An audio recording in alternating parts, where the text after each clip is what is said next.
esse texto foi, que nem você falou, né? Ele é bem curtinho. Inclusive, eu queria saber de onde ele veio, assim.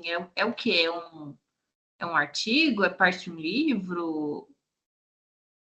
Então, esse arquivo aí é tirado do livro, né? De um livro que fez uma coletânea de textos Ah, tá. daquela coleção da Heloísa Buarque de Holanda. Só que lá no final, eu não sei se apareceu aí para você, tem as informações lá na página 300 Talvez eu não tenha que visto. eu não sei Deixa eu ver. se também, eu não lembro se o texto que vocês receberam são exatamente do livro, né?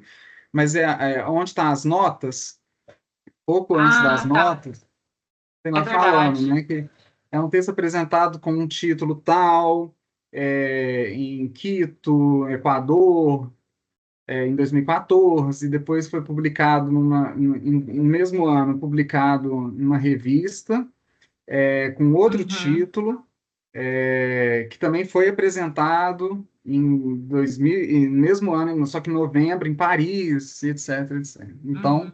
teve um Ah, fui eu monte que ignorei. de reformulação, parece, né?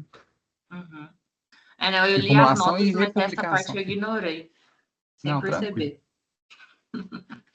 Tá? Mas, enfim, essa moça, Larissa Pelúcio, eu não conhecia, né? Mas eu achei muito interessante a temática, inclusive eu escolhi o texto por causa do título, que eu achei muito divertido, assim, tipo, diferente, né? Histórias do cu do mundo, o que é de queer nas bordas, né? E aí, lendo o texto, eu fiquei mais interessada ainda, tanto que eu coloquei uma citação de um artigo que eu fui procurar na internet para ver mais sobre, né, o tema, enfim.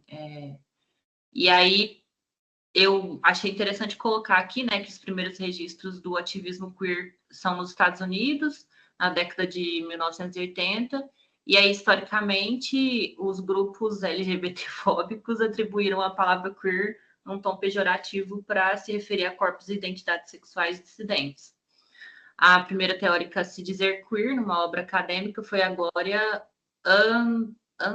Ansadua, acho que é isso, que, né, morreu em 2004, de ascendência mexicana e que viveu no sul do Texas. Então, ela, no livro dela, que inclusive é muito caro, eu fui procurar R$ 500 o livro, fiquei bem triste.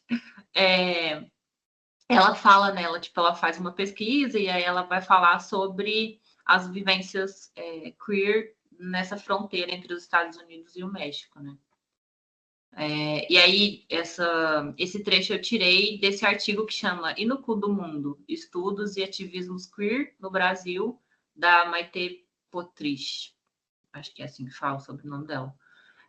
E aí, depois eu compartilho lá no grupo. Esse artigo dela, inclusive, é bem legal, porque eu lembrei, inclusive, do que acho que foi no encontro passado, que o Daniel, se eu não me engano, não lembro se alguém puxou, mas a gente meio que falou sobre isso, de ter outros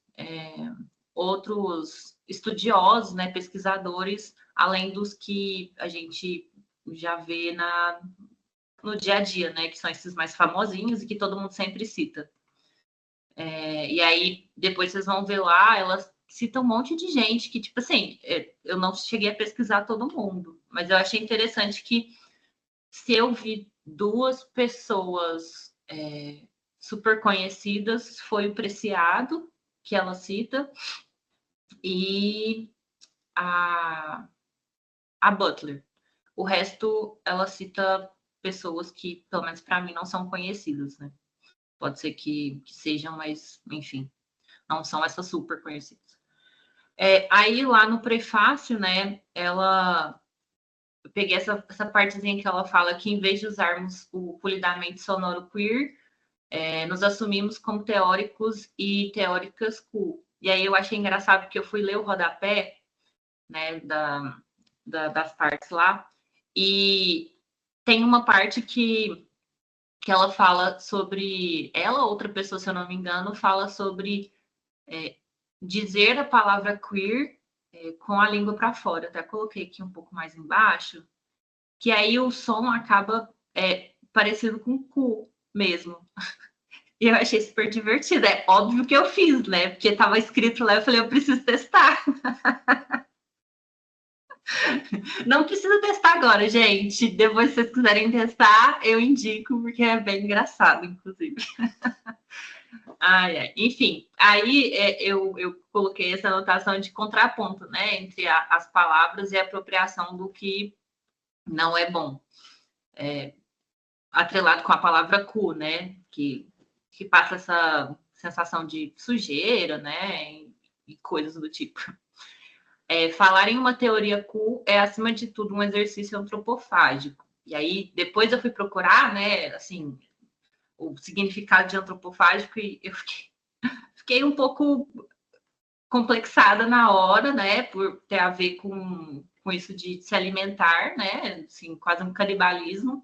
Mas eu achei que foi uma colocação muito boa aqui, né, porque depois ela usa de se nutrir dessas contribuições tão impressionantes de pensadoras e pensadores do chamado Norte, de pensar como elas.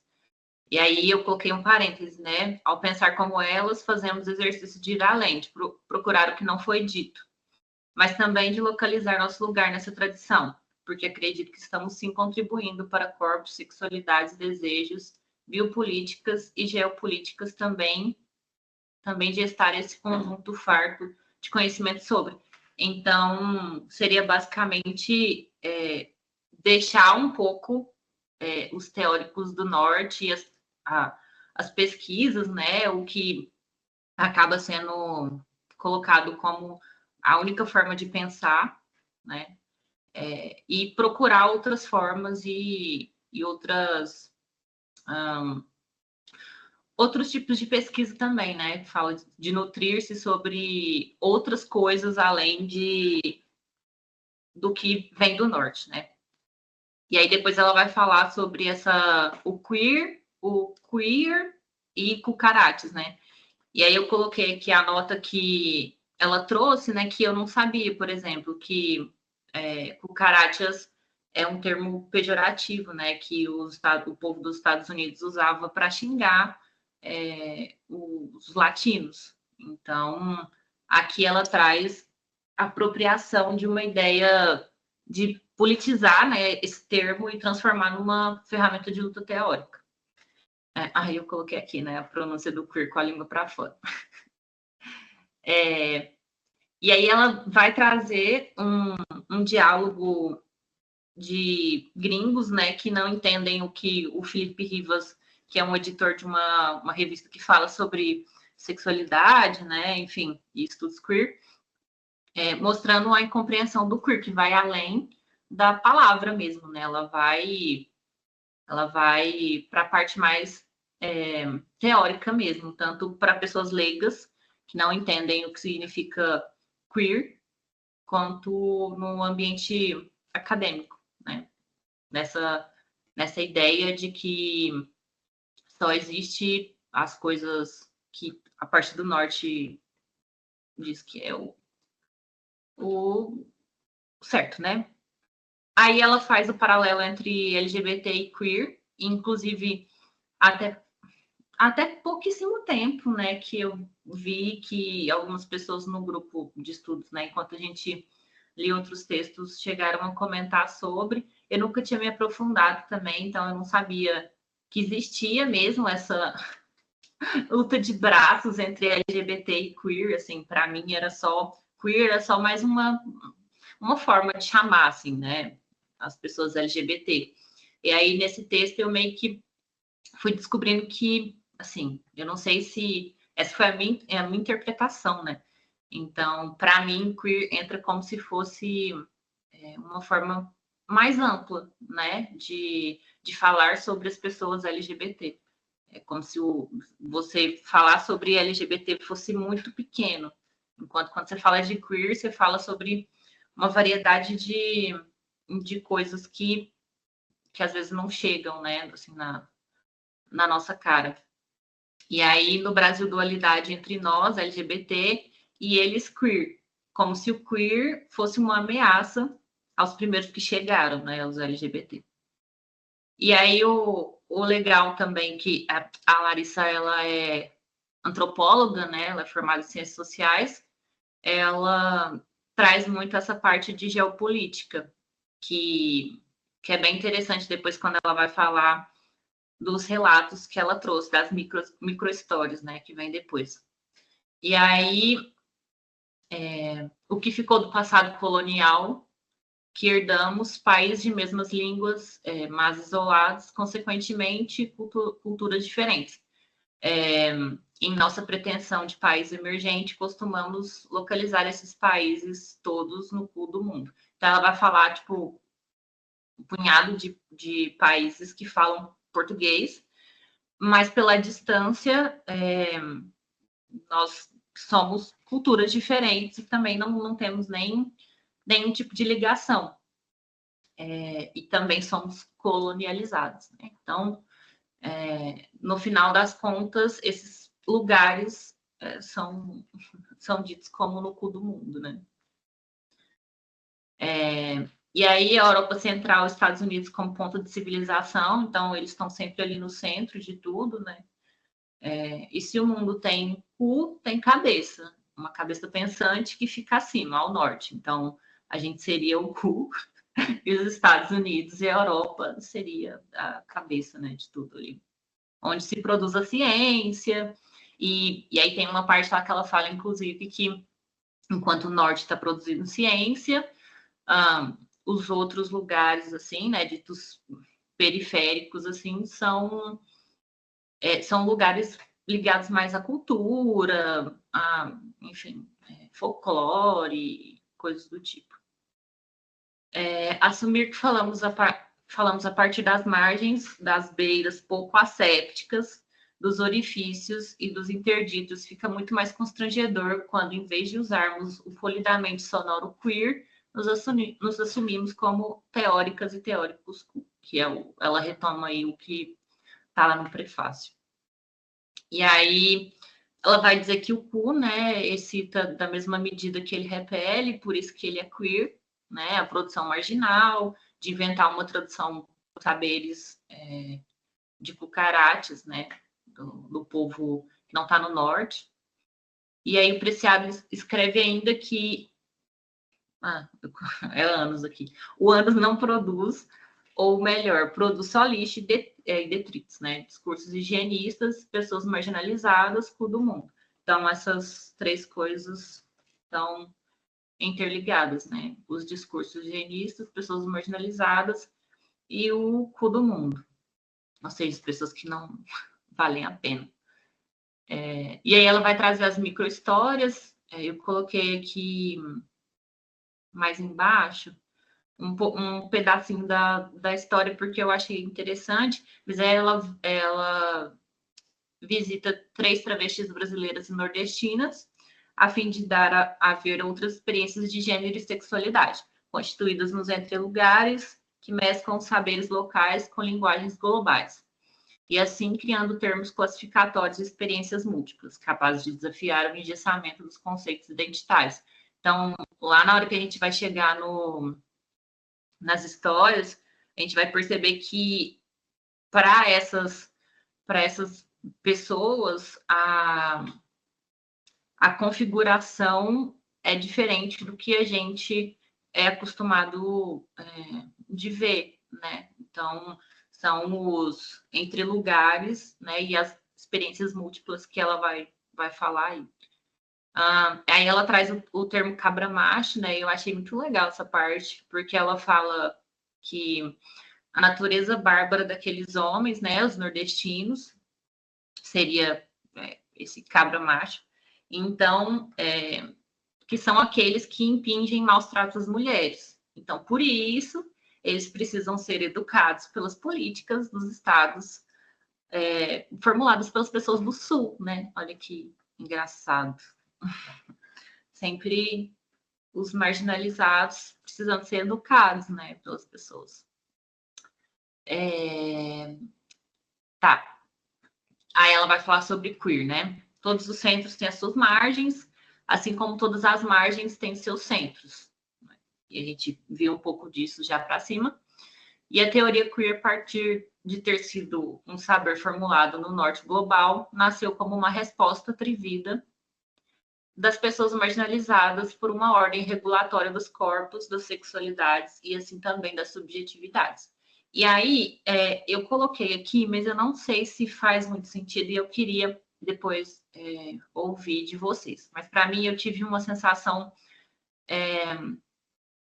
de ler esse parágrafo que eu li e pensar em termos como travesti e o famoso boiceta que está todo mundo falando hoje em dia, que mexeu com a cabeça de todas as pessoas. Ai, o que é boiceta? O que é boiceta? Enfim. E aí, tipo, para mim, essas duas palavras são atreladas com o objetivo de... com o mesmo objetivo que a gente viu das cucarachas, né? Você tem uma palavra que as pessoas usam de forma pejorativa, você se apodera dela para poder mostrar um sinal de força de quem você é, né? Para reafirmar a sua sexualidade, a sua identidade. Enfim. Temos enfrentado antropofagicamente esse desafio de pensar a realidade local a partir de uma produção própria, não sectária, que não recusa o que vem de fora, mas o devora, um recurso epistemológico do qual temos nos valido como países decoloniais, a fim de lidarmos de maneira produtiva com teorias que os perturbam e fascinam. E aí eu coloquei essa observação, que foi a sensação que eu fiquei, de que quanto mais a gente estuda, expande os horizontes, né, o olhar, enfim, abraça as diferenças, procura conhecer mesmo, né, expandir o pensamento, mais bizarro as coisas vão ficando, assim, né, de um jeito bom, assim, que aí a gente vai meio que se desfazendo de certas coisas e refazendo também alguns pensamentos que a gente tem, né? Eu, por exemplo, não tinha esse pensamento de fazer uma separação ali do que é LGBT e o que é queer, né? Para mim era a mesma coisa, significava a mesma coisa. E aí, aqui eu coloquei a parte que ela vai falar das pessoas, né? Das histórias. E aí eu não vou ler tudo para não ficar chato, mas aí, basicamente, ela vai apresentar a Nilda e Monique, né, que vivem na Barra de São Miguel, lá na Paraíba. E aí, a Monique se reconhece como travesti e viado. A Amanda se considera transexual. E ela se vale dessa categoria médica, né, de inconformidade com seu corpo e pressupõe um gênero masculino como o qual afirma não se identificar. Aí vai ter a Nilda, né? Ela, deixa eu achar aqui, ela se denomina sapatão. Ela tá esperando um filho, esperava, né? No caso, um filho da Monique. E a Monique enfatiza que não deixou de ser bicha só por ter tido relações sexuais com uma mulher. Para mim, bichas são eternamente bichas. Não existe ex-bicha. Eu não conheço nenhuma.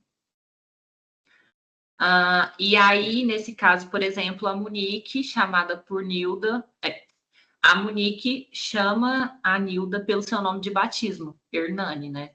Que é um nome masculino, entre várias aspas.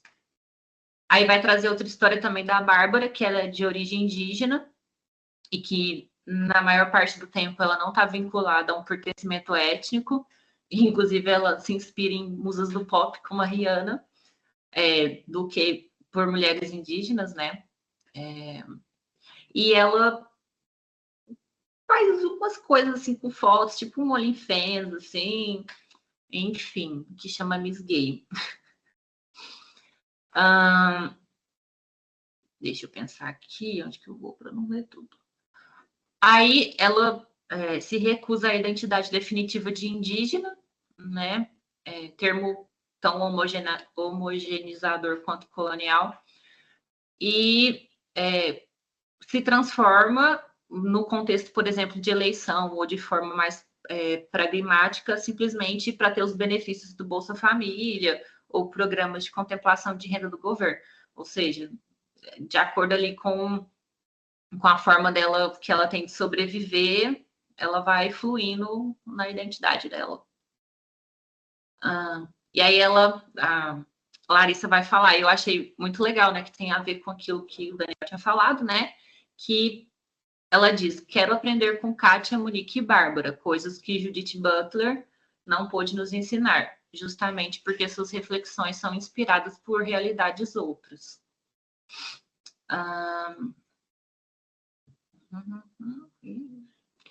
Nossa, deixa eu pensar, o que é isso aqui? Ah, tá. Outro pensador, né, um pensador decolonial, vai fazer algumas provocações, né? E aí ele vai falar, como seria o sistema mundo se deslocássemos o locus de enunciação, transferindo do homem europeu para mulheres indígenas da América, como, por exemplo, Rigoberta Menchú, da Guatemala, e Domitila, da Bolívia. Fica aí o questionamento, né? E aí ele vai falar, né? Fazer a mesma pergunta se fosse deslocado esse olhar para pequenas populações, né? Localidades mais afastadas ou lugares mais, né, que as pessoas deixadas além, assim, né? A quem, no caso, e, enfim. Aí uma coisa também que ela vai falar, por exemplo, eu não conheço essa Guaciara Lopes Louro, mas ela vai dizer que cadê? Os saberes canônicos exatamente. Não, calma, peraí. Guaciara, pesquisadora e teórica brasileira, a quem admiro profundamente, escreve a teoria queer. A queer destabiliza os saberes construídos a partir. Nossa, constituídos os saberes canônicos, exatamente porque se propõe a pensar para além dos limites do pensável. Enfim, essa é a parte mais importante, né? Que se propõe a pensar para além dos limites do pensável, que é o que a gente já pensa, né? Enfim, que ela fala no texto todo. Aí, essa parte também é bem legal, que ela fala, é provável que Kátia nunca tenha lido Simone de Beauvoir, mas ela sabe perfeitamente que não se nasce mulher, mas se torna, por um longo processo de negociações, lutas e truques próprios dos insubmissos. Um processo no qual as identidades fixas, moldadas por saberes medicalizados e jurídicos, podem ser armadilhas mais do que lugares seguros. Há uma potência queer no cu do mundo. Eu achei bem legal ela terminar com isso, que foi tipo, pá, na sua cara aqui, ó. Enfim, e tipo assim, por exemplo, eu nunca fui muito fã dessa frase, né? Tipo, não se nasce mulher, mas se torna. Mas da forma que ela escreveu aqui, trouxe um outro olhar para mim dessa frase, né? Que ela vai dizer que não se nasce mulher, mas se torna. Mas a custo de quê, né?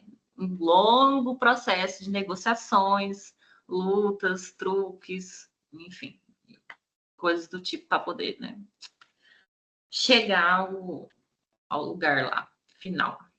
E aí, do mesmo artigo que eu tinha falado antes, que depois eu vou mandar lá no grupo, eu trouxe esse trecho também que eu achei interessante, que fala, de um lado, aqueles que têm medo de perder a hegemonia que fixaram no movimento desde sua gênese, de outros recém-chegados.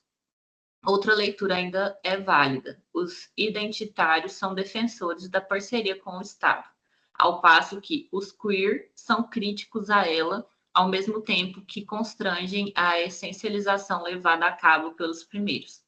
Em síntese, há um dilema entre assimilação via normalização ou aceitação pelo reconhecimento das diferenças. Não por acaso, a teoria queer é uma teoria de combate e uma nova política de gênero. E é isso. Fim.